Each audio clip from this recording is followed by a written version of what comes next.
Dans le cadre du plan de déconfinement du gouvernement sur la période du 11 mai au 2 juin 2020, et afin de lutter contre la propagation du virus Covid-19, les centres sociaux ont mis en place un plan de continuité de leur activité, dit PCA. Explication sur sa mise en place dans le centre social Couleur Quartier de Kérourovien dans le Finistère, avec Antoine Lefauder, son directeur. On a réouvert le centre social dès que c'était possible, en fait, dès le 11 mai. Et pour ce faire, on a mis en place on appelait ça un protocole de reprise d'activité, ou PRA ou PCA. En fait, il a plusieurs noms. L'idée, c'est de mettre les conditions sanitaires pour recevoir le public dans des bonnes conditions sanitaires.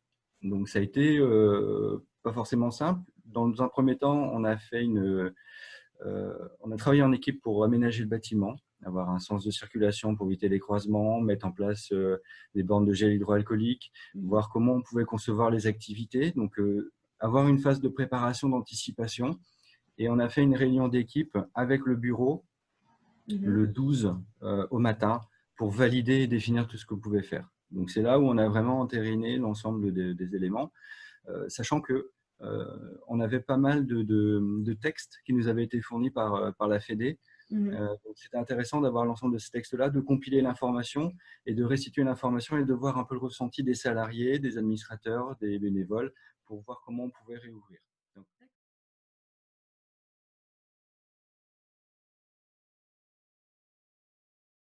ce qu'on a fait, c'est qu'on a fermé une partie pour éviter d'avoir trop de ménage.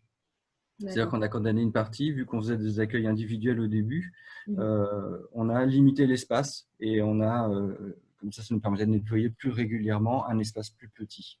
Et là, on voit bien qu'on réouvre et on met en place des ateliers dans des salles uniquement à la demi-journée, parce qu'on a mis en place par exemple des ateliers de conception de masques pour que les habitants puissent venir faire des masques. Donc, soit ils viennent fabriquer leurs masques avec leur tissu, soit s'ils viennent, ils n'ont pas de tissu, on leur fournit du tissu, mais on accompagne avec un animateur pour l'expliquer comment faire. Et on a aussi le procédé de solidarité où la ville de Brest a acheté des kits de masques et on les assemble. Donc, en fait, les personnes viennent, assemblent les kits de masques et ensuite, ça repart au niveau de la collectivité, c'est redistribué à tout le monde. Donc, on a ouvert des ateliers de ce type-là seulement à la demi-journée pour nous permettre une grande désinfection de la salle.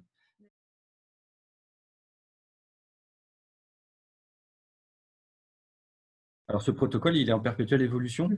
Parce que justement, on a suivi une progression dans la réouverture avec à chaque fois, le bureau se gardait le pouvoir de refermer une activité si on voyait que c'était limite. Donc, il y avait toujours cet aller-retour. On ouvre, on fait un point, on continue. Si on voit que ça coince, soit on attend, soit on revient en arrière. Voilà, vraiment d'une progression dans l'ouverture. On a vu que c'est pareil, hein, les textes évoluaient progressivement. Donc, c'était des allers-retours permanents et un travail continu avec les équipes et avec les informations que nous donnait la Fédé aussi, parce qu'on allait chercher des informations par nous-mêmes. Mais c'est vrai qu'on avait les textes officiels qui nous venaient par la Fédé et la Fédé faisait du tri, ce qui nous permettait aussi de nous perdre dans l'ensemble des documents. Donc, on avait vraiment des documents essentiels et voilà, on a ouvert progressivement.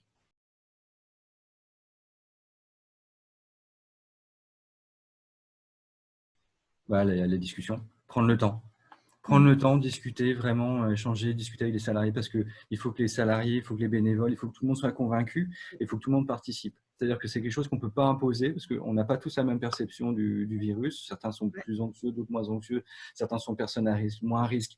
On ne connaît pas, même au niveau des habitants, on ne connaît pas tout le monde. Donc l'idée, c'est de rassurer, d'accompagner au mieux possible.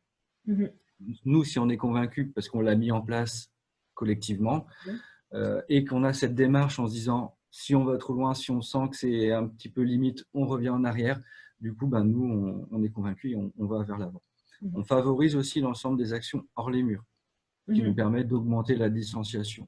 Donc là, on a la chance, il fait un temps magnifique. Donc, on a adapté le bâtiment. Là, je viens de mettre en place une borne Wi-Fi dans une salle avec une grande baie vitrée. Comme ça, on peut installer les ordinateurs à l'extérieur, travailler en extérieur. Voilà, pas besoin du coup d'aérer régulièrement. On peut sans problème travailler dehors, mais en étant ensemble, mais avec une distance accrue.